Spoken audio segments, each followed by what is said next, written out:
नमस्कार, आपका मेरे चैनल में स्वागत है। आज मैं आपको संतान सप्तमी की व्रत कथा सुनाने जा रही हूँ। अगर आपको ये कथा पसंद आए तो कमेंट बॉक्स में भगवान शिव और माँ गौरी की जय अवश्य लिखिए। साथ ही अगर आपने अभी तक मेरे चैनल को सब्सक्राइब नहीं किया तो सब्सक्राइब कर लीजिए और बेल आइकॉन पर क्लिक जरूर कीजिए, जिससे हमारे वीडियो के नोटिफिकेशन आपको मिलते रहें। भाद्रपद मास के शुक्ल पक्ष की सप्तमी तिथि के दिन संतान सप्तमी व्रत किया जाता है। संतान सप्तमी व्रत विशेष रूप से संतान प्राप्ति, संतान रक्षा और संतान की उन्नति के लिए किया जाता है। संतान सप्तमी व्रत में भगवान शिव एवं माता गौरी की पूजा का विधान होता है। भाद्रपद के शुक्ल पक्ष की सप्तमी का व्रत अपना विशेष महत्व रखता है। निसंतान दंपति जो संतान की इच्छा रखते हैं वे भी इस व्रत का पालन करते हैं। एक बार भगवान श्री कृष्ण ने युधिष्ठिर को बताया कि किसी समय मथुरा में लोमिश ऋषि आए थे। मेरे माता पिता देवकी तथा वसुदेव ने भक्ति पूर्वक उनकी सेवा की तो ऋषि ने उन्हें कंस द्वारा मारे गए पुत्रों के शोक से उबरने के लिए आदेश दिया। हे देवकी, कंस ने तुम्हारे कई पुत्रों को पैदा होते ही मारकर तुम्हें पुत्र शोक दिया है। इस दुख से मुक्त होने के लिए तुम संतान सप्तमी का व्रत करो। राजा नहुस की रानी चंद्रमुखी ने भी यह व्रत किया था, तब उसके भी पुत्र नहीं मरे। यह व्रत तुम्हें भी पुत्र शोक से मुक्त करेगा। देवकी ने पूछा, हे देव, मुझे व्रत का पूरा विधि विधान बताने की कृपा करें ताकि मैं विधि पूर्वक व्रत संपन्न करूं। लोमश ऋषि ने उन्हें व्रत का पूजन विधान बताकर व्रत कथा भी बताई। नहुस अयोध्यापुरी का प्रतापी राजा थे। उनकी पत्नी का नाम चंद्रमुखी था। उनके राज्य में ही विष्णुदत्त नामक एक ब्राह्मण रहता था। उनकी पत्नी का नाम रूपवती था। रानी चंद्रमुखी तथा रूपवती में परस्पर घनिष्ठ प्रेम था। एक दिन वे दोनों सरयू में स्नान करने गईं। वहां अन्य स्त्रियां भी स्नान कर रही थीं। उन स्त्रियों ने वहीं पार्वती और भगवान शिव की प्रतिमा बनाकर विधि पूर्वक उनका पूजन किया। तब रानी चंद्रमुखी तथा रूपवती ने उन स्त्रियों से पूजन का नाम तथा विधि पूछी। उन स्त्रियों में से एक ने बताया, हमने मां पार्वती सहित भगवान शिव की पूजा की है। भगवान शिव का डोरा बांधकर हमने संकल्प किया है कि हम जब तक जीवित रहेंगे तब तक यह व्रत करते रहेंगे। यह मुक्ता भरण व्रत सुख तथा संतान देने वाला है। उस व्रत की बात सुनकर उन दोनों सखियों ने भी जीवन पर्यंत इस व्रत को करने का संकल्प करके शिवजी के नाम का डोरा बांध लिया, किंतु घर पहुंचने पर वे संकल्प को भूल गई। फलतः मृत्यु के पश्चात रानी बानरी तथा ब्राह्मणी मुर्गी की योनि में पैदा हुई। कालांतर में दोनों पशु योनि छोड़कर पुनः मनुष्य योनि में आईं। चंद्रमुखी मथुरा के राजा पृथ्वीनाथ की रानी बनी तथा रूपवती ने फिर एक ब्राह्मण के घर जन्म लिया। इस जन्म में रानी का नाम ईश्वरी तथा ब्राह्मणी का नाम भूषणा था। भूषणा का विवाह राजपुरोहित अग्निमुखी के साथ हुआ। इस जन्म में भी उन दोनों में बड़ा प्रेम हो गया। व्रत भूलने के कारण ही रानी इस जन्म में भी संतान सुख से वंचित रही। प्रौढ़ावस्था में उसने एक गूंगा तथा बहरा पुत्र जन्मा, मगर वह भी 9 वर्ष का होकर मर गया। भूषणा ने व्रत को याद रखा था, इसलिए उसके गर्भ से सुंदर तथा स्वस्थ 8 पुत्रों ने जन्म लिया। रानी ईश्वरी के पुत्र शोक की संवेदना के लिए एक दिन भूषणा उससे मिलने गई। उसे देखते ही रानी के मन में डाह पैदा हुई। उसने भूषणा को विदा करके उसके पुत्रों को भोजन के लिए बुलाया और भोजन में विष मिला दिया, परंतु भूषणा के व्रत के प्रभाव से उनका बाल भी बांका न हुआ।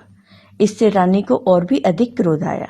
उसने अपने नौकरों को आज्ञा दी कि भूषणा के पुत्रों को पूजा के बहाने यमुना के किनारे ले जाकर गहरे जल में धकेल दिया जाए, किंतु भगवान शिव और मां पार्वती की कृपा से इस बार भी भूषणा के बालक व्रत के प्रभाव से बच गए। परिणामतः रानी ने जल्लादों को बुलाकर आज्ञा दी कि ब्राह्मण बालकों को वध स्थल पर ले जाकर मार डालो, किंतु जल्लादों द्वारा बेहद प्रयास करने पर भी बालक न मर सके। यह समाचार सुनकर रानी को आश्चर्य हुआ। उसने भूषणा को बुलाकर सारी बात बताई और फिर क्षमा याचना करके उससे पूछा, किस कारण तुम्हारे बच्चे नहीं मर पाए? भूषणा बोली, क्या आपको पूर्व जन्म की बात याद है रानी? रानी ने आश्चर्य से कहा, नहीं, मुझे तो कुछ भी याद नहीं है। तब उसने कहा, सुनो, पूर्व जन्म में तुम राजा नहुस की रानी थी और मैं तुम्हारी सखी। हम दोनों ने एक बार भगवान शिव का डोरा बांधकर संकल्प किया था कि जीवन पर्यंत संतान सप्तमी का व्रत किया करेंगे, किंतु दुर्भाग्यवश हम भूल गए और व्रत की अवहेलना होने के कारण विभिन्न योनियों में जन्म लेते हुए अब फिर मनुष्य जन्म को प्राप्त हुए हैं। अब मुझे उस व्रत की याद हो आई थी, इसलिए मैंने व्रत किया। उसी के प्रभाव से आप मेरे पुत्रों को चाहकर भी नहीं मरवा सके। यह सब सुनकर रानी ईश्वरी ने भी विधि पूर्वक संतान सुख देने वाला यह मुक्ताभरण व्रत किया। तब व्रत के प्रभाव से रानी पुनः गर्भवती हुई और एक सुंदर बालक को जन्म दिया। उसी समय से पुत्र प्राप्ति और संतान की रक्षा के लिए यह व्रत प्रचलित है। भगवान शंकर के व्रत का ऐसा प्रभाव है कि पथभ्रष्ट मनुष्य भी अपने पथ पर अग्रसर हो जाता है और अनंत ऐश्वर्य भोग कर मोक्ष को प्राप्त होता है। लोमस ऋषि ने फिर कहा कि देवकी, इसलिए मैं तुमसे भी कहता हूँ, तुम भी इस व्रत को करने का संकल्प अपने मन में करो तो तुमको भी संतान सुख मिलेगा। इतनी कथा सुनकर देवकी हाथ जोड़कर लोमस ऋषि से पूछने लगी, हे ऋषिराज, मैं इस पुनीत उपवास को अवश्य करूंगी, किंतु आप इस कल्याणकारी एवं संतान सुख देने वाले उपवास का विधि विधान नियम विधि आदि विस्तार से समझाइए। संतान सप्तमी व्रत की पूजा विधि।